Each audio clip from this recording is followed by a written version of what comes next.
Hi everyone. In today's episode, we're going to talk about a very interesting topic related to B2B marketing, and that is why more lead is the wrong goal after you reach 1 million ARR, that is annual recurring revenue. And to shed light on this topic, we have our guest, Jagsir Smiles. He is the co-founder and CMO of Noadove. He has scaled GTM functions across various industries like healthcare, cybersecurity, venture capitalist, and all. And also, he is someone who has created revenue streams for SMB as well as mid market and enterprises. Gonna shoot the first question and give it to Jagsit to answer is that why the question a topic itself needs to be explained, like what's happening when somebody or a business is reaching 1 million ARR. So what do you succeed? Thanks, Subankar. Thanks for having me, and thanks for the audience to listen and write. Yes, more leads. Why more leads? Who needs more leads? Pretty much everybody, right? Any team, any founder, any CEO, when they're talking to the teams, the immediate thought they have in mind is more growth equals more leads. That's quite obvious. And I hear it on a daily basis. Hey, we need more leads. We need more leads. We need more leads, right? And it's while it's the obvious thing to say, what I've quite found is, it's a very broad thing at the same time. It's very, very wide. It's very vague as well. What do you mean by more leads, right? And what teams end up hearing is, oh yeah, we just need to go hunt more leads. But then what I figured is, yes, in a market where many vendors are competing at the same time, not everybody is going to get all the leads. They have to share. And that's what you call market share. As a leader, when you say to your team, hey, we need more leads, what they're hearing is, oh, we are going to go and outcompete everybody else. We're going to impress customers like anything. And then that's what we have to do, right? We just have to get these leads into our pocket. Most times, what I've seen teams end up doing is they spam customers. They end up copying competitors in right in a way they're trying to learn, but they end up copying, and that's why you see pretty much every marketing campaign that you receive in your inbox or you see on LinkedIn looks pretty much same, right? And Yeah. so that's what happens. It's very generic. Just saying, hey, we need more leads, let's just get them, is a very vague thing to say. And since we are on the topic, as soon as you cross 1 million ARR, and 1 million ARR by industry's definition is basically saying, hey, you are building something serious. People are buying it, and then people are paying you for it. And 1 million ARR as a benchmark gives you confidence that yes, let's scale it further, let's grow it further, right? But what happens is on 0 to 1 million journey, what most companies do is experiment a lot, go wide, test everything that they want to test. I mean, multiple customer personas, customer profiles, test multiple markets. Now, once you cross $1 million ARR, 1 to 10 million journey is basically growing what worked in 0 to 1, and then also at the same time learning what didn't work and what wouldn't scale. So at that point, if you're still saying, let's just get more leads, that means you're just trying to scale all the hustle that you did 0 to 1. And that's not going to scale. Markets don't, respect such mindset. That's what I meant by when I say hey, more leads is not the answer when you jump into 1 to 10 million journey. Okay. In that case, like you were saying, they should, as they experiment in 0 to 1, and then in 1 to 10, for example, they have to double down on what actually worked and then unlearn what didn't work. So, in that case, what are the most common pitfalls that companies are not able to do? This looks simple by the way you put it, but what's happening there? What happens realistically, right? What I've seen is it's not that companies, most of the, I'll use the word startups because that's the Mhm. in the SaaS world at least. It's not like, hey, we are 0 to 1, and then once we reach $1 million, where everybody huddles together and says, hey, we have crossed $1 million and let's change our entire execution, right? Doesn't happen. It's a continuous flow. Yes, there will be a celebration. Yes, we hit a 1 million ARR, but at the same celebration, during the same celebration, I've rarely seen teams come together and say, let's wrap up what did we learn, and then try to Mhm. analyze, do a SWOT, basically strengths, weaknesses, and opportunities and threat analysis to see what are the things that worked, what are the things that didn't work, how do we get into execution mode on our journey, that we institute a discipline of growing what worked and then slowly start learning. And Mhm. there's no break, Mhm. Mhm. right? And then the break should be, let's get back to basics and go deep into understanding what data did we that we collected on 0 to 1 journey is really useful for us to take into the 1 to 10 journey. Since there is no break, stopping the hustle has more to do with mindset. People rarely look at data in that sense on the 1 million break. What it comes to is mostly mindset, right? So since they've been executing with a mindset, hey, let's just get it anyhow, let's grow anyhow, let's test everything we can, let's go touch every customer we can and try to onboard them with us. So stopping that mindset and switching that mindset into, let's be very strategic now, let's set a bunch of rules for ourselves where we will definitely follow a specific, set of rules when we say yes and what we say no to. That really happens. And what you'll see is that starts to happen usually when they are touching 5 million. So you'll see 0 to 1 million is quite fast for aggressive Okay. teams. Okay. Uh-huh. 5 will take a lot of time. And that's where you'll see churn happening, sales teams leaving, new sales teams coming, marketing functions being revamped.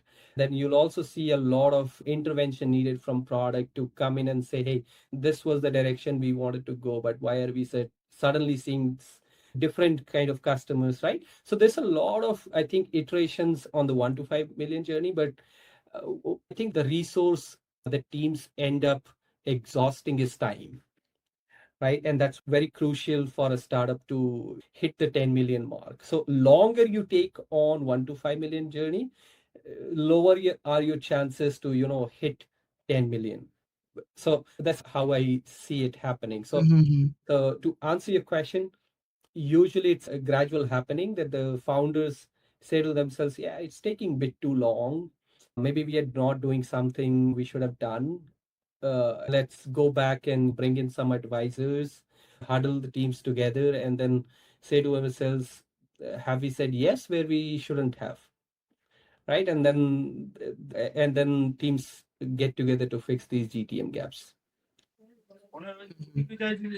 Okay, how teams should be doing when they are moving from 1 to 10 or 1 to 5. Is there any instances where you saw that in 0 to 1 they use certain channels that worked and something that didn't work, and when they were scaling up from 1 to more, then some channels that stood out? Any example, any instances of that? And That's an interesting question. When it comes to channels, your 0 to 1 execution is mostly about experimenting all the channels, right? And then fundamentally, what you're trying to do is when you test these channels, the fundamental thing that the teams do is find out where is majority of their future customers engaging. So give you an example, if I'm putting together a list of channels, I'll come up with LinkedIn, Google Mhm. ads, if I have the money, email, social communities, events and trade shows, and then PR, of course. I mean, usually people don't use PR as a channel 0 to 1, but that's another channel. When I'm putting together all of these channels, what I'm trying to understand is how many people, what's the subset of my future customers on each of these channels, and how are they engaging on these channels, what is the type Eh, of content that they are consuming on these channels, and what actions are they taking on these channels. Once I've done all of that in 0 to 1 journey, I've pretty much experimented, the channels that exist, that gives me access to my customers, a communication channel to my customers. Then as soon as I hit 1 million and jump into 1 to 10 million, what fundamentally works is you figure out your top 3 channels of growth, and mhm. then Okay. how do you pick these 3? One, of course, when you experimented on 0 to 1, you found majority of your customers, if not 100%, majority, your 60 to 70% of your Mhm. audience are on these 3 channels. The other definition for these 3 channels would be, how scalable are these? So it should not be that you exhaust these channels real fast, right? So if, as an example, if in your market there are 10,000 people, and then you figured 7,000 of your prospective 10,000 customers, 10,000 prospects, they live on LinkedIn, they live on Google Ads. So you pick these two channels for sure. And then of course everybody has an email if you're in B2B. So email, LinkedIn, Google becomes your three channels in 1 to 10 that you want to scale, right? Now it should it, it should be, you should be selecting these channels in a prioritized manner based on how easy is it for you to scale.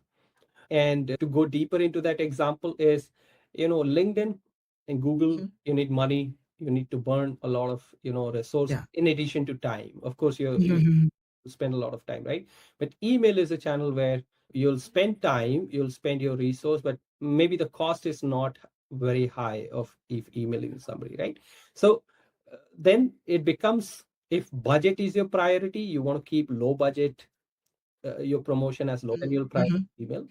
But Okay. it's not your concern. You're saying, I don't have a budget concern, but I have, time concern. I have a time I want immediate response. Then you'll figure out channels like Google Ads or LinkedIn more than anything else. It depends on what resources you have and which resource do you respect more. Is time more important for you or the budget more important? Say when we have say selected, okay, these are the three channel we want to do, then for leadership, like who are taking the executive decision in case of, they are looking after everything kind of, including the marketing and the whole collaboration of the GTM ecosystem. So there, is there anything changing in terms of what they are tracking, what are the measurement, or say they are seeing a dashboard, like they see probably number of there and this. So no, is there anything changing in this new phase? Absolutely. So while you are experimenting or at least building your GTM on the 0 to 1 journey, you Mhm. mostly be, how many people am I able to reach, right? How can I reach them? What's the engagement that I can see from my content that I'm sharing with them, right? Mhm. That's basically telling you your distribution capability, how wide can your distribution go. And that's where you will hear about, hey, we went viral. What basically says is you hit the ceiling. You Mhm. reached everybody in your prospective market, right? And then the second thing that you're testing is quality of conversation that you can build with your customers. So fundamentally, the metrics boil down to reach, impressions, and conversions. Now, what happens is each of these, so reach and impression and all of these, there are a few people that will call it vanity metrics, but Correct. to Yeah. me they're not vanity metric, right? They could only be vanity metric based on the stage of the business you are. If you are early stage, they are not vanity metrics, they're super critical for you, because they're telling you is how, what is your reach capability, how engaging is your content. So you treat those metrics in the same fashion, right? But once you cross, now you hit $1 to 10 million, what you're fundamentally trying by the definition of 1 to 10 is the growth phase. Your 0 to 1 is your build phase, 1 to 10 is your growth phase, and 10 beyond is your scale phase. So in the growth phase, you're trying to grow what worked in your building phase, right? Now, when it comes to metrics, how the metrics would change is what were your guiding or leading metrics in 0 to 1, for example, your impressions and reach, they become lagging metrics in 1. Okay. And then what were your lagging indicators in your 0 to 1, which is basically Mhm. conversions and demos and trials you could generate, they become your Mhm. leading metrics in 1 to 10 journey, right? So when you're configuring your campaigns in 1 to 10 journey, I usually work with my clients, and then right anywhere I've worked as a GTM person, based on the stage of the business, we decide these metrics, fundamentally keeping in mind what am I trying to get out of this, right? So 1 to 10, I'm growing what works. By definition, what it means is, if I was building for number of demos or number of trials in my building phase, I have to grow it. So that should become my leading indicator now. In my build phase, that was the outcome, right? Not the metric.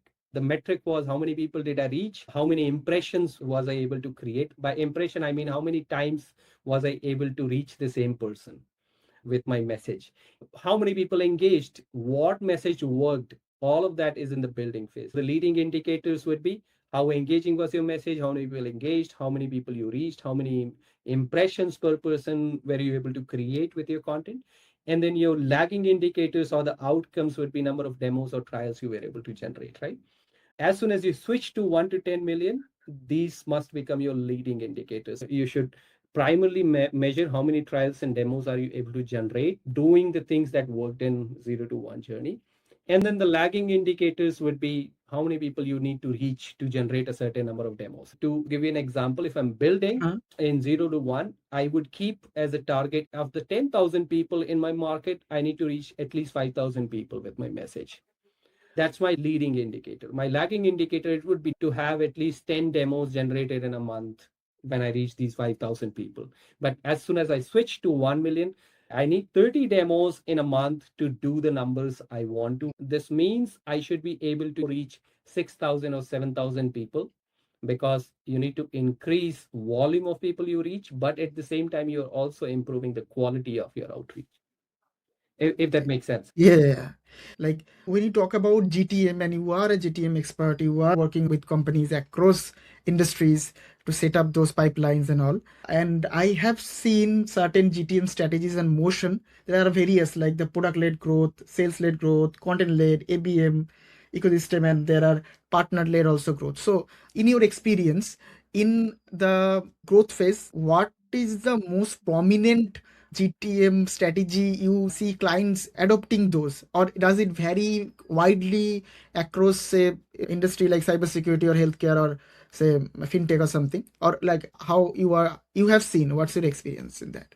It, it depends on the industry that you're in, and the product really depends on the product that you're selling, right? And then the kind of experience you want the customers to have. As an example, Mhm. if you're selling a SaaS solution, and software is usually, you can't touch software, you can't feel it, right? It's not a physical. Mhm. Mhm. How do you establish trust in your product? You have to give a trial that you Yeah. try and buy. Since the trial would not be so much expensive, you end up, give a trial. So then what makes sense at that point is you go with the product, you adopt a product led growth where you are leading with your product. Mhm. The product speaks to the customer before they build the trust, right? So your product is the first touch point with the customer that you want. Now, compared to, let's say you're selling a product that needs, or your product is a service in this case, right? Where the customer only builds trust once they work with you. So it's more of a relationship driven sale at that point. Now, if it's relationship driven, it's a people to people interaction that has to start, right? So you adopt a sales driven led growth model where you have a salesperson leading the sale, being the product of the company, if you want to envision in that way, right?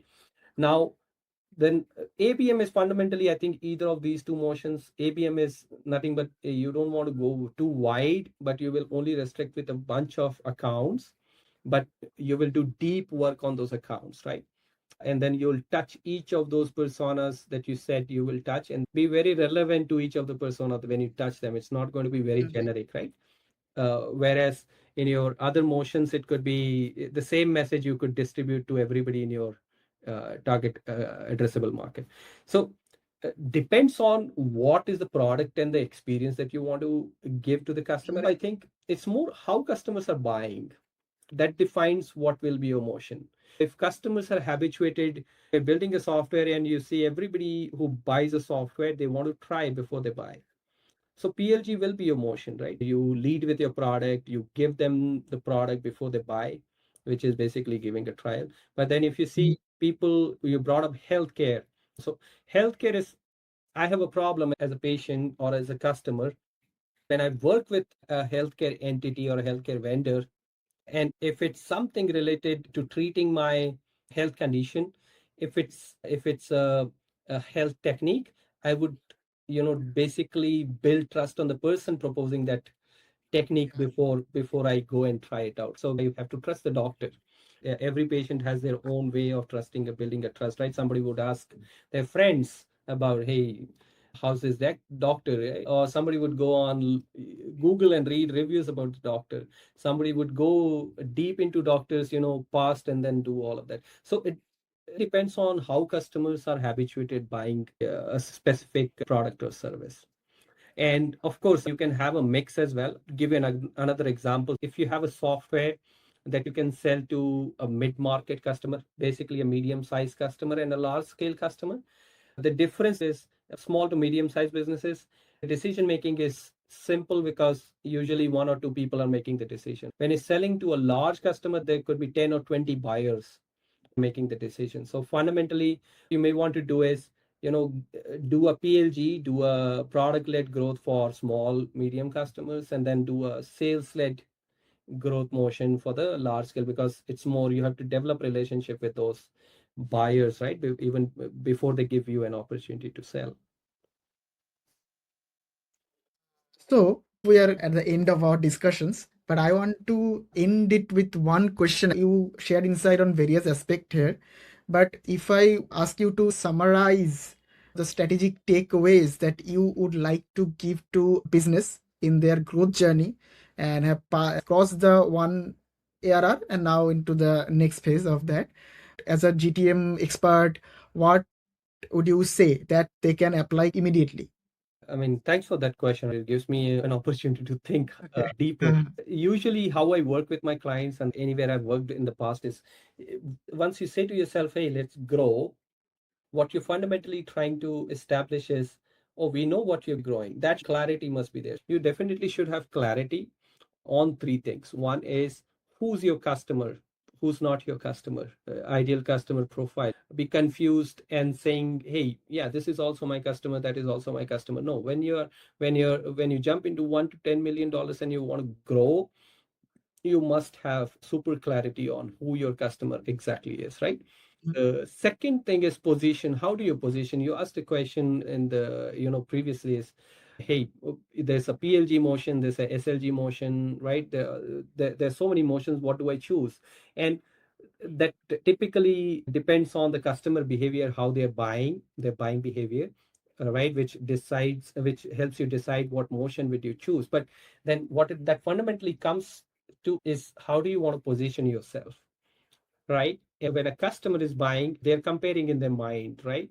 They're comparing, are they a service provider? Are they selling a product to me? How good is their product compared to what I know already? If I've used such specific product in the past, is it going to be better? Is it going to be worse? So they're doing all of these comparisons in their mind. Your positioning, which is basically, how do you position when customer is trying to compare you in their mind, even before they've talked to you, that becomes really, really critical in 1 to 10 journey, right? You can't give them two things to think about. You have to be super clear on what you're saying. Either you're a service provider, either you're selling a service or a product, right? Mhm. The product, is it cheap? Are you selling it on price? Are you selling it on value? All of these positions need to be really clear. The best thing that I've seen working is, if you can, there's also a rule of association in people's mind, right? You associate, you buy based on association. So if you're buying a car, oh, the best car you know in your mind is Ferrari, and you're looking at a new car, you'll always compare it with a Ferrari, right? And that's where your position is it better than Ferrari or not? So your positioning really matters in that case. The third and most important thing is your message. You have to be really, really, you have to say it's in simple terms.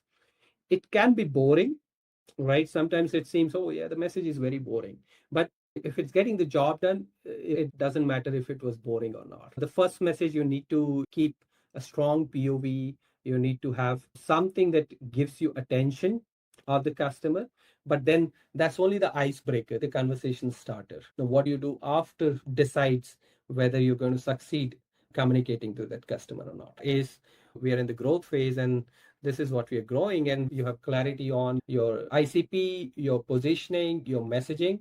I think the fundamental thing in that 1 to 10 million journey is the discipline, right? How rigorously can you follow? How rigorously can you execute? Or ruthlessly can you execute, right? Somebody has to own the accountability, take the responsibility of maintaining that discipline. And usually it comes to the founders to make sure all the teams are executing with discipline and not forgetting what they decided, right? We decided with a specific ICP position, and this is our message. So the discipline really matters in 1 to 10 journey. And from a mindset point of view, it's quite hard to implement that discipline, because 0 to 1 teams would have experimented a lot, uh, gone over all the place, and then did a lot of things, which was basically hustle, may not be in a disciplined fashion. They may not even have data in some cases. If you still negotiate on the discipline, I mean, it becomes, the journey only takes longer. The more you negotiate on the discipline, the journey gets longer. That's how I see it. Okay.